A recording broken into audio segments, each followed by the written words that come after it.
नमस्कार। आज हम फ्रांसीसी क्रांति का भाग 4 करेंगे। भाग 3 में हम आपको बता चुके हैं कि 1793 में जब फ्रांस की जो सत्ता थी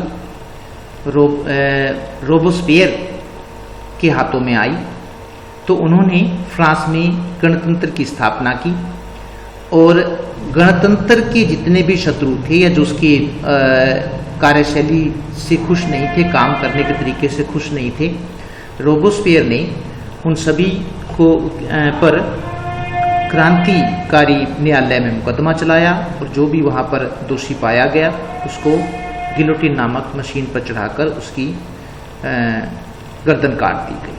इस प्रकार हम 1793 से 1794 तक के समय को, जो रोबेस्पियर के शासन का समय रहा है, वो आतंक का युग कहते हैं। लेकिन इतना होने के बाद भी रोबेस्पियर सरकार ने कई काम किए। ये नहीं है कि उसने सिर्फ लोगों को गिलोटिन पर चढ़ाया, उनको मारा। तो उस दौरान जो सरकार उनकी रही, उस सरकार ने कई अच्छे काम भी किए जिनको जानना जरूरी है कि रोबेस्पियर जो सरकार थी उसने कौन कौन से काम किए। कानून बनाकर मजदूरी और वस्तुओं की कीमतों की अधिकतम सीमा तय कर दी गई। तो सबसे पहला काम किया गया, कानून बनाया और एक अधिकतम सीमा तय कर दी गई कि कोई भी व्यक्ति उस सीमा से ऊपर जाकर या उस कीमत से ऊपर जाकर चीज को नहीं बेच सकता है।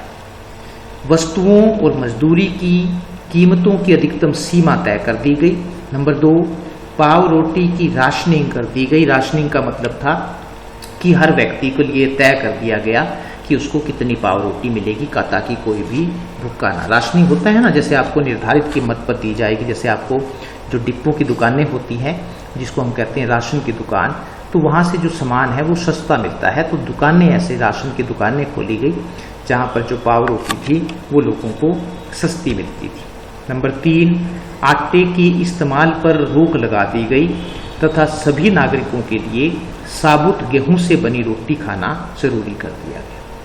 तो तीसरा उन्होंने ये काम किया कि अब जो पाव रोटी या जो रोटी बनती थी वो सीधी साबुत गेहूं से बनने लगी। नंबर 4, संबोधन में प्रयोग होने वाले पुराने शब्द, जैसे हम संबोधन करते हैं, किसी को जी कहकर बुलाते हैं, श्रीमान जी कहकर बुलाते हैं या श्रीमती जी कहकर बुलाते हैं, तो ये संबोधन होता है।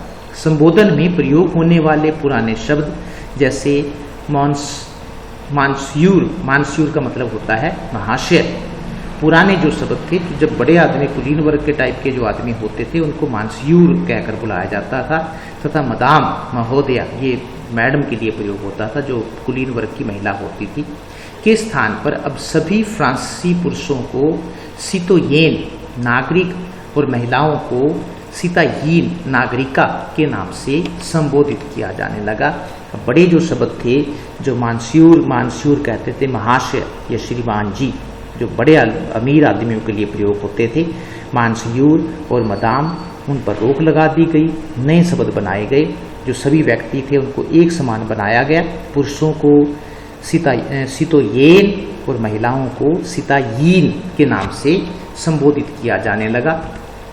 नंबर 5, चर्चों को बंद कर दिया गया तथा उनके भवनों को बैरक जहाँ पर सेना रहती है या फिर सरकारी दफ्तरों में सरकारी दफ्तर बना दिया गया। 1794 में रोबेस्पियर को गिलोटिन पर चढ़ा देने से जैकोबिन सरकार का पतन हो गया। आपने पिछले वाले भाग में किया था हमने कि उनको भी 1794 में गिलोटिन पर चढ़ा दिया गया था।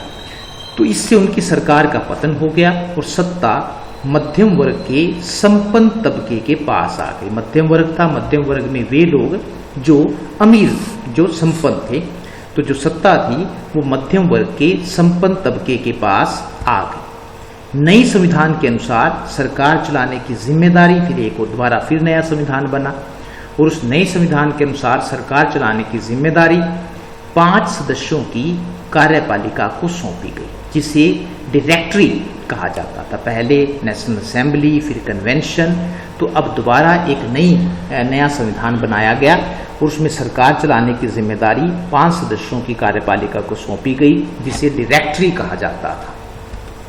लेकिन डायरेक्टरी ठीक प्रकार से शासन नहीं चला पाई, जिससे फ्रांस में राजनीतिक अस्थिरता पैदा हो। राजनीतिक अस्थिरता का मतलब है कि जब सरकार अपना शासन ठीक प्रकार से न चलाए, वो सरकार बीच में ही गिरने लग जाए, उसको हम राजनीतिक अस्थिरता कहते हैं। तो जो डायरेक्टरी बनाई गई थी वो ठीक प्रकार से शासन नहीं चला पाई, जिसके कारण फ्रांस में राजनीतिक अस्थिरता पैदा हुई। इस राजनीतिक अस्थिरता में नेपोलियन बोनापार्ट का उदय हुआ। नेपोलियन बोनापार्ट का उदय हुआ। तो ये नेपोलियन बोनापार्ट क्या था, इसको हम अगले अध्याय में करेंगे, ताकि आपको इसके बारे में विस्तार से जानकारी दी जा सके। धन्यवाद सभी का और नमस्कार।